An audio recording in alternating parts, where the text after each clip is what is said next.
Toi whaamalo atu tau tuane si whonga lau mua lea fo iwa whiwhi whailo atu i le tatou malo leo lea whatalatala noa atu i le taimi nei. O le tamaitai a Cherish Fa'amanū Manaia ia o le tatou sui lea ia ua manumalo, lea sa manumalo i le tauvanga o le sailinga o se tausala mo Samoa i New Zealand nei, lea na whaia i le whaiunga na vai aso taluai. E toa tasi mai le toa lima ia o tamaitai sa tauvā i le tauvanga lea na whaia i Aukilani. O Cherish Fa'amanū Manaia e sau mai kalai e stete, mai lima ni whailonga na maua e Cherish i mai le tauvanga e au fia ai le Miss Photogenic ia po le tamaitai e tūlanga essay po e ngāata o le People's Choice Award ia o le tamaitai pitosili o na tele pālota i longa o penga ta whailangi na maua fo i Cherish le Best Introduction po le tamaitai pitosili o na mata ina lana whawhiloa inga manu malo fo i le tāleni Best Talent ia ma le tamaitai na maua le whailonga o le matua i le leilo na talino fesili po le Best Interview. O Cherish o le sui o le au whaingaruenga al company wa alele o le Air New Zealand. Ia e fia whailo atu leo maua lewa noa so ta ai atua i le tau sala o Samoa i Aotearoa nei. Ia e ave e atea o le awa ma le whaalo alo tele e whaata alo whaatu ai ma o whaalo whaatu i lau susonga Cherish ma alo le whalau manuia ma alo lange ma. Whaatalo whaatu i la sunga ana ia wa mari le nei tai al folk.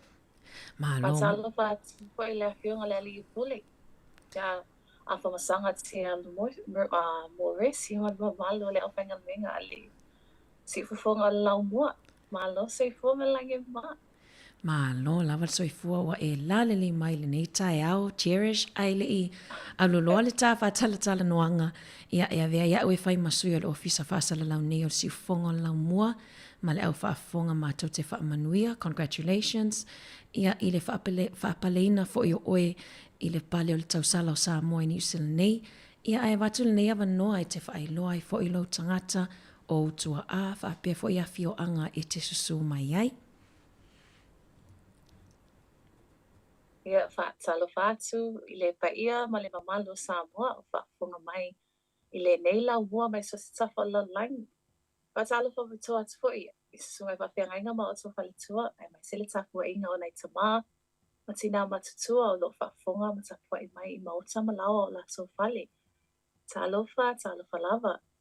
Ia o lo ingoa o Cherish Fa'amanū Manaia e lua se fulu lima o tausanga ma o te sau mai a lalawhanga o Malifa, Satufia Satupaitea, Nusuatia, ma sau savai.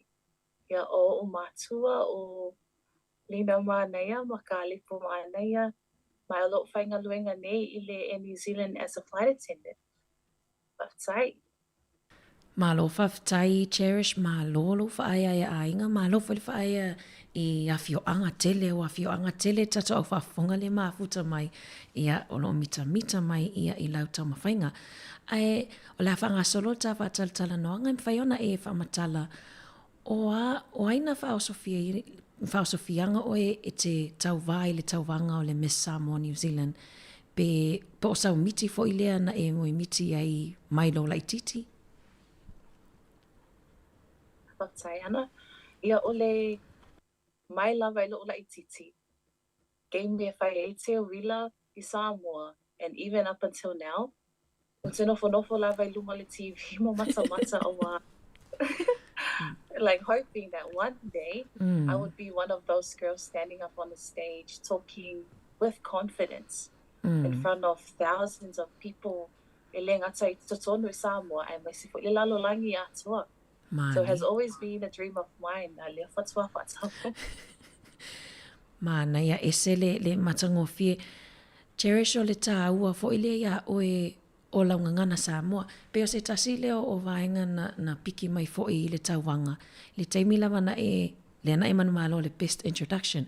Le taimi lava na e whaafeloa e ai ese le mana ia o lau wha Samoa.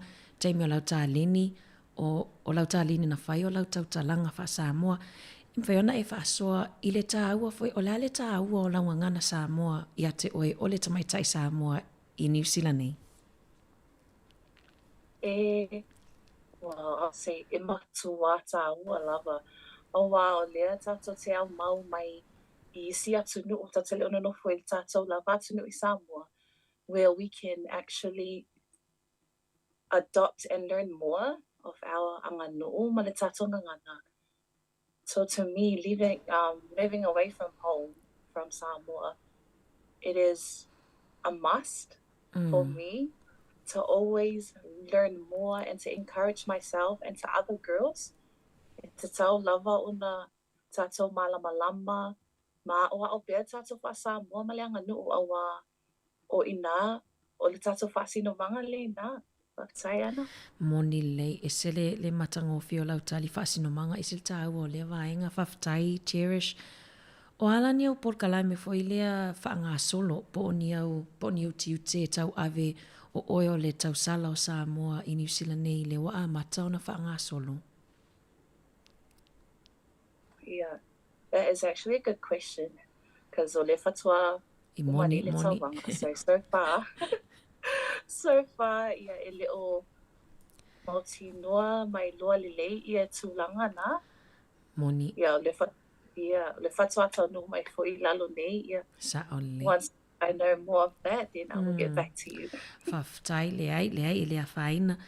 O ia o leo la o le ai e tāpena tua wale tawanga tele le te wila ia se tema pe sa'ole ai Samoa. Yes, yeah, sa'ole. Manaia. Whanai whamatala ia your support system po tangata fo I lango malosi a oe le oma whai ona whatana o ina lau miti pe ona whamanu ei nei oe le whai unga vai aso. Support system has been going strong. Mai ele amatanga I lalo nei kalastiti, nei o ainga, I te talo mai nei o mātua ma grandparents mai Samoa, o lango kua te le lava lango si o ainga, ai mai se wō mai masani I loo, I le tauwanga lea fatua o mātu nei, I loo mawhawhau wa ele ni ainga I kalastiti. Ia au toa te le lava lo community I lalo I Christchurch, matu malo si le lango ina o au, I loo I le tauwanga lea fatua o mātu nei. Manaia whaftai lava e sil tāu o vaenga lewa e saunoa iai Cherish. O le ase tāu o foi leia oe like what is the importance of becoming a Miss Sāmoa New Zealand to you personally? To me personally, it's a huge responsibility because you'll be the face of our community here in New Zealand. And the face, not just the face, but the voice as well. You're representing our New Zealand borns here in New Zealand. Ai mai se fo ia tātou tēne whānau mai me nā whiola mai Samoa e mua mai nei. Because being a Miss Sāmoa New Zealand, you're going to be the voice of them, encouraging more of our anga nu'u. Ma le wha Samoa I tātou tama whānau Samoa e na whānau I nei I New Zealand. Moni lei matango fie te leo tiu te tau ave leo lea e pisi ai nei ia I le tau ave ina tau lava le tau sanga fōu. Ai Cherish whasa au mai au ni te wase o lau fesili fo I lea I le taimi o le talinga fesili. Lea o le tau o le awa onga. Le tau o le awa onga a. O le ala se, o le aso whelea nau ta inga I le tau o le awa onga mo tatou walum whanau Samoa I New Zealand nei ai meise lava nei tatou whanau iti tupulanga talavou lea anga I mai luma. O le aso sao fo I lea tau o le a mwhaiona e whaapurukala menga I loutu lai mai fo I o le Miss Sāmoa New Zealand. Oh yeah, we all know education is a must. And mai se lava I tātou tangata nu'u, I tātou tamaiti whanau Samoa. It's if you manao, well, now that I am the Miss Sāmoa New Zealand, it's if you manao tam whai lava e encourage tau tala lava I le tātou lava ngangana Samoa. I tātou malama I laonga nu'u, ai mai se lau whaasino manga. Awale masalo ai tali tonu. E te mawhaia mea umai I le atua, ma e mana tua lava. E au lava le tama le ina I lau, ale tama I tai Samoa. not just us girls. E mai se foi tatou tama whanau, tama laiti. Moni lele. E se le mana ia, Cherish ta ua te lea o ila ngana le foi wa isa no le vaenga tau lea o onga. Na mai tau wina ia o fōlinga foi lea tu low ile taimina lau mai aile. Ia o ele ua whaapaleina. Sa did you expect that you, cause na matova ai atu pe te te foi lea ile taimi. Ona mai o le tele foi o whailonga na whaamani ai nai oe. Ole ai. Lo tala male boi. Lo preparation nakua mai lalo I kalestiti. Ngā mato atua ma le mawhawhau. I'm just going to be there for the experience and have fun because you don't want to be stressing out over this. Lela no latua ma lo mawhawhau ia ma lo latua whata o mea whai whalele ia I manuia. And most importantly, just to have fun I le experience leo. O se teimi mo wale e le ngata ia au ai mai se teimi o su ai o sa tau vale na mato paatasi I le astoa nai. So that thought of winning has never crossed my mind. Yeah. Manaia, I like what you said. You went for the experience male fun. Pe ele I se nau ta inga foi lea o I te ratu e malo ele I so whaamoemoenga o ela e manu malo. Ia ai leana tau lava lau al whaamoemoe. Leana e ta ua taimi o lau preparation po au tapenanga. Lea se umi foi leana e ta penai. Na ta pena ia au tapenanga. No, le tolu vai aso. Tolu vai aso. Na whai umai, yeah. Na ta pena umai ia u tapenanga I lalo I kalestiti ai o te lei. Alu I lunga le tawanga le na whai o kilani. Moni o lepe to o lua e o lua mai kala estete to o tolu ta mai tai au kilani a. Ia e pisi o ta mai tai Wellington e le masisi ele se mato sui na luatu. A tono stau sanga o iluma. Ai Cherish le mai tau watu. Le leila fa Samoa na e soifua ni Samoa pena e soifua nei. Ia no o soifua mai I Samoa ma ko mo mai loi I mato ainga la loi kala city. Ia I le ale tau sanga. E le luafe se fulfa. Manaia. Yeah. O le manaia foi o le sau o lau mani o lau journey foi lea o le tamai taina e soifua ni Samoa le o e sau ia lewa e manu malo ai foi ia I le tauwanga o sailinga foi tau sala Samoa I Aotearoa nei. Le o lam whai uta whatala noanga Cherish o ani au fautuanga e ave foi lea I tupulanga alo tamaitai po tupulanga foi lea teine o lo whaafonga mai le tato por kalame nei aso o lo whaapiona I le miti lea pe o lau miti na e matamata I tauwanga tau sala po le Miss Sāmoa te wila I whaingo te wila ma e nau a lewa tini lau o lo whaamoemoe la sau fautuanga I tato alo tamaitai o lo I le miti lea. Ia se fautuanga ia o tato tupulanga lalo waua o lo o Maui I New Zealand nei e me se Samoa. E tama whai lava e te awai I mea wha Samoa te tonu tato a onga, tono o ta lavou, lotu ai mai se fo I mea whai a ainga. A wā e nā e te loa ai, learn more of our culture, and that's how you learn more of our protocols. And ma e malama tā ua ai I lauanga no malo whaasino manga. Awa o ina e maua mai ai lo confident. E te tautala I lumo tangata. Ma then one day, you'll say to yourself, okay, I'm going to put my name out there. I'm going to raise my hand up and be like, okay, I want to do this. And know that you can do anything. But whaasasile tua maoi. Te lava. Manaia esele manaia lau lui fo'i mo tupulanga talavou o lo whaafonga mai au te iloa I ata mai tai Samoa o lātou nau ta inga lea ai manaia Cherish o le asau goal o pea ele o vilea ele o I lau not Miss Sāmoa New Zealand question but o lava ia personally what is your goal and what is your role for the future o le anio tapenanga fo ia o tamai tai Samoa New Zealand ia ne taunga winga e le au fia I luto finga o le Miss Sāmoa New Zealand. O tai lava Siliana. Ia o loko I le taimi nei. I want to learn more of our culture. Mm. Because look, ever since moving here, they move me want to learn more and embrace my Samoa. Mm. So this whole experience is a challenge for me to go out there and to learn more of our nganu, because it's where I'm from, it's who we are, and it's what separates us from the world.